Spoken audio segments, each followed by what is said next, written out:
बे समाव नोंथांमोननि गेजेराव मोनसे बिग ब्रेकिं निउज लानानै फैदों बडलेण्ड बुब्लिया नंगौ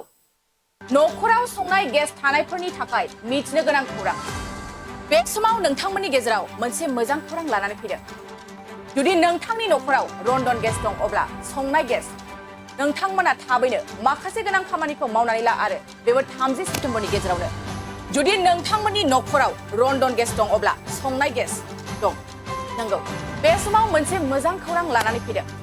जुदि नोंथांनि नखराव संनाय गेस एबा रन्धन गेस दं अब्ला आईओसीआ मोनसे मोजां खौरां लानानै फैदों लाख लाख नखरफोरनि थाखाय अब्ला नोंथां थाबैनो माखासे गोनां खामानिफोरखौ मावनानै ला आरो बेबो 30 सेप्तेम्बरनि गेजेरावनो नंगौ बे समाव नोंथांमोना 30 सेप्तेम्बरनि गेजेरावनो गासिबो गेसजों लिंक थानाय रन्धन गेसजों लिंक थानाय गासिखौबो थाबैनो मावनानै ला 30 सेप्तेम्बरनि गेजेरावनो जाय बिथांमोना रन्धन गेस सालायो बिथांमोननि मबाइलाव आईओसीआ मोनसे गोनांथार मेसेज हरदों नंगौ बे समाव जाय बिथांमोना रन्धन गेस सालायो बे समाव आईओसीआ मोनसे मोजां गोनांथार मेसेज हरदों लाख लाख नखरफोरनि थाखाय नोंथां गावनि आधार कार्डखौ कन्जुमार नाम्बारजों थाबैनो लिंक खालामना लानो नांगोन नंगौ बे समाव गासिबो रन्धन गेस सालायगिरि नखरफ्रा थाबैनो आधार कार्डजों लिंक खालामनानै लानो नांगोन नंगौ बे समाव आरो मोनसे लिंक खालामनायखौ गासिबो रन्धन गेस सालायगिरि बिथांमोना खालामजोबनो नांगोन नंगौ बे समाव गासिबो नखरफ्रा लाख लाख नखरफ्रा जाय रन्धन गेस सालायगिरि गेसजों सोमोन्दो थानाय गासिबो फोरमान बिलाइफोरखौ नोंथांमोना थाबैनो केवाईसी आपडेट होनो नांगोन नंगौ लाख लाख नखरफ्रा गेसजों सोमोन्दो थानाय जाय रन्धन गेस सालायगिरि बिथांमोना गासिबो केवाईसी आपडेट खालामनानै लानो नांगोन बे समाव मोनसे मोजां खौरां लानानै फैदों बडलेण्ड बुब्लिया नंगौ बे समाव जाय बिथांमोना रन्धन गेस सालायगिरि जुदि नोंथांमोननि नखराव रन्धन गेस एबा संनाय गेस दं अब्ला नोंथांमोना थाबैनो 30 सेप्तेम्बरनि गेजेराव आपडेट खालामनानै लानो नांगोन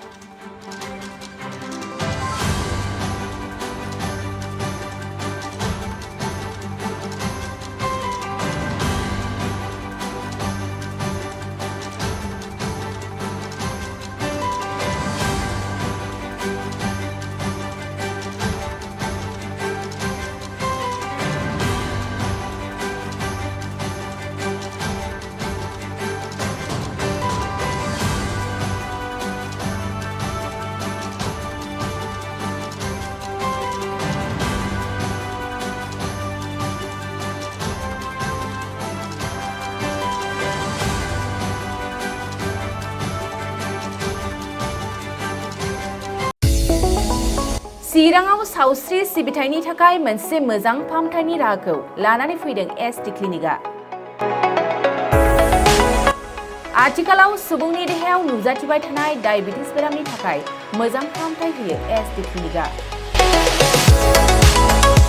चिरां जिल्लानि एसबीआई काजलगाव ब्रान्चनि लांगोनायाव फसंनाय एसटी क्लिनिकआव डायबिटिस बेरामनि अनगायैबो फाहामथाय होबावगोन लिभारनि जेंना आरो माखासे सरासनस्रा बेमारफोर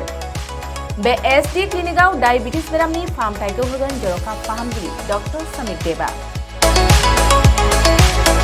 नोंथांमोना फुं आरो मोनाबिलि समावबो बे क्लिनिकआव फाहामथाय लानो हागोन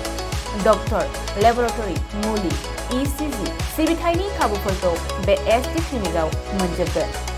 जुदि एसटी क्लिनिकआव रायजो राजाफ्रा गाव गावनि देहायारि जेंनाखौ फाहामथाय लानोबा नैबे मबाइल नम्बर 7002293924 एबा 9954687226 आव थोंजों मुं थिसननो हागोन